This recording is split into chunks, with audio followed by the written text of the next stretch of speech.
Bom, já estamos aqui com Elivaldo Barbosa no nosso estúdio para a gente falar um pouco sobre política, porque eu sei que tem muita gente que nos assiste aqui só esperando esse momento, né, Elivaldo? Bom dia para você. Então, bom dia, Nayara, bom dia para você que está nos acompanhando nesse feriado, né?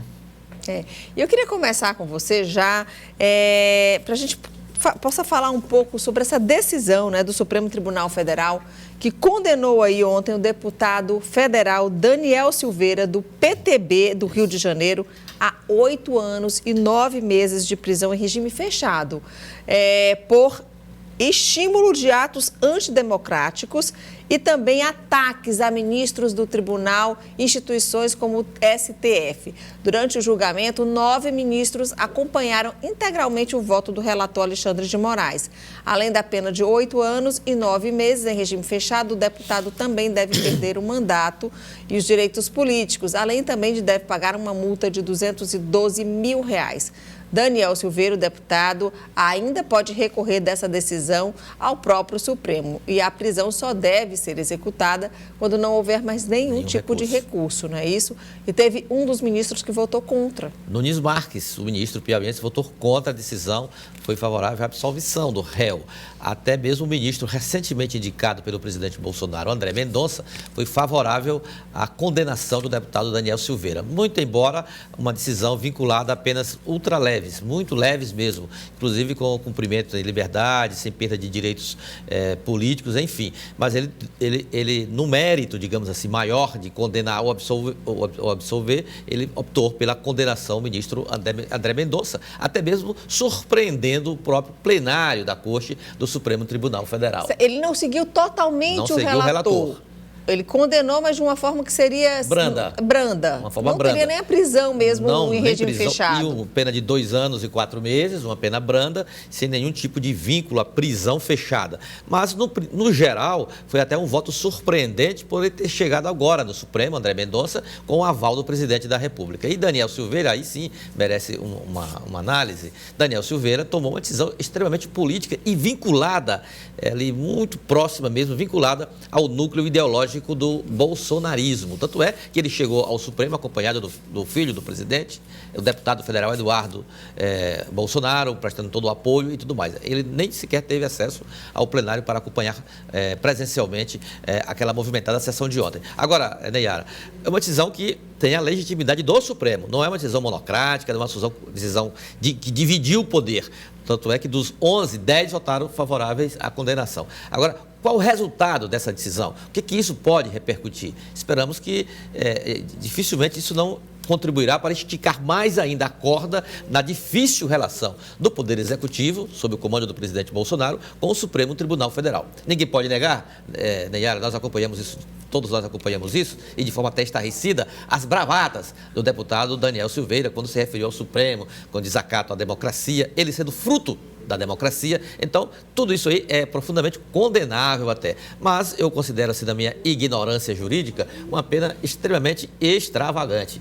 Uma pena de prisão fechada de 9 anos, quase 9 anos, para o parlamentar que cometeu o que cometeu, eu acho uma dose muito pesada, uma dose que vai contribuir para acirrar bastante, poderá contribuir para se acirrar bastante os ânimos. Não foi um crime como já ocorreu outras condenações de corrupção, o famoso crime de colarinho branco, enfim, outros tipos de ações criminais que foram já resultados de punição do Supremo Tribunal Federal da Justiça Brasileira. Agora, o deputado, por mais errado que tenha sido na declaração, nas bravatas, nas ignorâncias dele, sendo fruto da democracia, eu achei a pena extremamente pesada e que pouco contribuirá para a normalidade, inclusive democrática, do país. Agora, Elivaldo, alguns juristas, eles questionam muito essa decisão.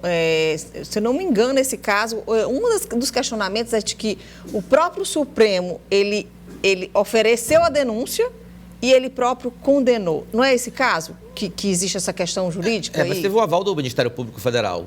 O procurador não foi outro, porque estava de férias, mas foi a subprocuradora, reforçou exatamente a tese da punição. Agora, o Supremo ele teve a intensidade da punição, aí que realmente foi a dose muito grande, cavalar, digamos assim. E deu uma celeridade muito grande também esse processo, demais, né? É algo diferente então, de outros processos. Muito preocupante. Isso pode ter uma repercussão aí extremamente negativa nesse acirramento institucional que tanto tem marcado a vida brasileira nos últimos anos. Vamos ver para quê, vamos acompanhar os desdobramentos do que pode acontecer com essa punição imposta pelo Supremo Tribunal Federal ao deputado Daniel Silveira. Vamos sair de Brasília, agora vamos para a nossa capital do Piauí, nossa cidade maravilhosa aqui. Vamos falar do nosso estado, na verdade. Reunião ontem, né? Primeira reunião oficial da governadora Regina Souza com o seu secretariado. Segundo o que teve aí nos bastidores, o que foi decidido aí nessa reunião, o que saiu dessa reunião, Elivaldo? Pois é, Nayara, segundo a governadora, foi uma reunião de apresentação de programas, de ideias, de ações que o governo já precisa executá-las no curtíssimo prazo. A governadora Regina Souza tem ciência de que ela atravessa um momento parecida com aquela analogia que se faz com trocar o pneu do carro, o carro andando. Não tem muito tempo para planejar ações até de médio prazo. Foi esse o alerta feito pela governadora aos comandados, ou seja, à equipe administrativa, na primeira reunião com o secretariado. A gente não tem só a imagem. Só a tudo imagem. Bem. Então, ela pediu exatamente isso, pressa nas ações, Nayara, no sentido de dar celeridade ao que está sendo programado, principalmente nas áreas que ela defende como estratégica para esse curto mandato de 9 meses, como, por exemplo, a área social. Regina Souza, ela quer desengavetar projetos, acelerar o que precisa ser acelerado, anunciou agora para o mês de maio o lançamento de um programa que deve ter grande repercussão na agricultura familiar, com incentivos ou mecanismos para inserir no processo produtivo uma parcela de produtores rurais ainda marginalizados no mercado, ainda sem muita opção no mercado. O programa de transferência de renda estadual, dar celeridade ao programa e, claro, uma questão muito levantada na reunião, Nayara, que foram os vetos impostos pela legislação eleitoral. As condutas vedadas, aquele gestor que muitas vezes sai do trilho e comete ações que podem comprometer, que podem atrapalhar, inclusive, campanhas eleitorais, pode complicar campanhas eleitorais de aliados. Isso é uma recomendação, uma cartilha que o governo tem para deixar bem claro o que pode e o que não pode numa campanha eleitoral. Isso pode custar registro de candidatura, diploma de eventual eleito ou até mandato de eleito. Bom, na imagem, eu vi o deputado Franzés Silva e eu queria que você falasse sobre mudança do diretório do PT. Foi ontem à tarde a reunião do Diretório Estadual do PT que terminou sendo o último dia de mandato do deputado Francisco Lima na presidência da Executiva Estadual. Um ex-deputado, hoje suplente de deputado João de Deus, já assumiu o comando estadual do PT. Sobre esse assunto eu conversei com o deputado Franzés Silva, Nayara. Ele diz da expectativa que tem em relação ao PT com essa direção renovada para os próximos 2 anos, tem à frente o deputado João de Deus Souza.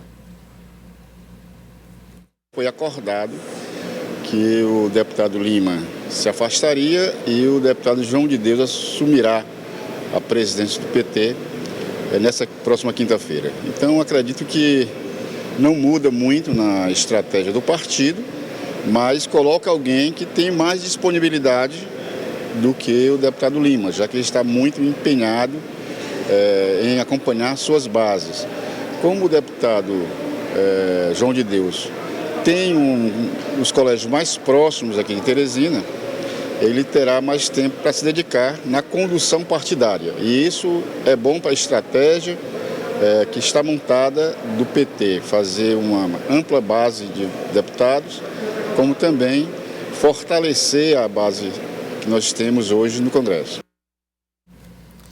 Pois é, então essa é a missão do novo presidente do PT, que já inclusive concedeu entrevista aqui ao Jornal do Piauí, falando de planos, sobretudo para conduzir o partido no ano eleitoral, no ano da sucessão estadual, que não é missão fácil para ninguém.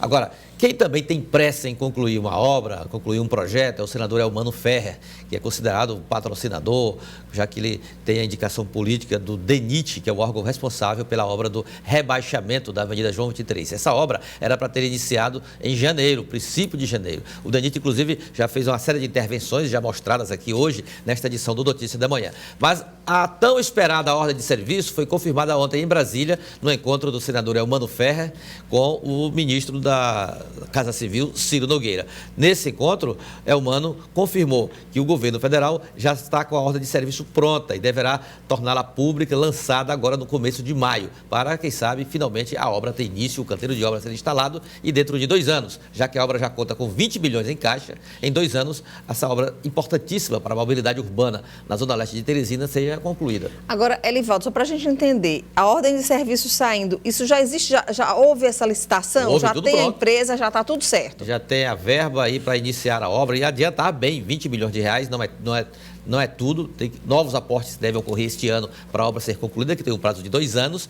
Aí uma maquete da obra, que vai passar ali por baixo da Avenida Zequinha Freire, uma obra muito bacana, inclusive, assim, do ponto de vista plástico, né? Só para eu entender, a Avenida João 23, ela vai ser rebaixada, Ela vai ser né? rebaixada na altura da ladeira do Uruguai. Então ela vai passar por baixo da Avenida Zequinha Freire, que ali onde tinha A aquela Zequinha rótula. Freire mantém no nível que está. Mantém no nível que está. Ela vai passar por Sei. baixo, no sentido único, e tem as pistas laterais que dão acesso aí à Avenida Zequinha Freire na zona sudeste e na zona leste.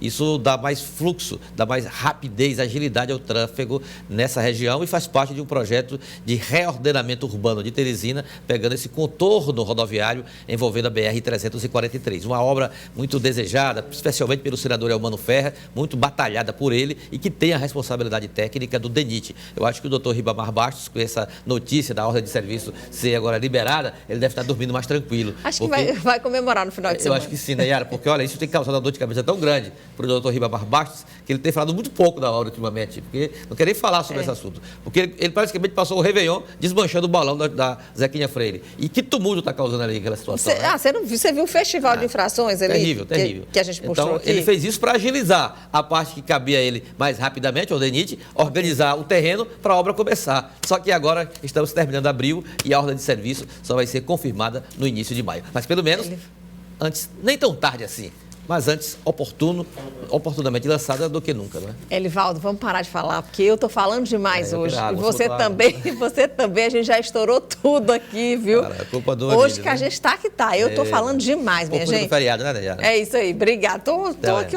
animadíssima. Vamos lá, obrigada pela sua participação.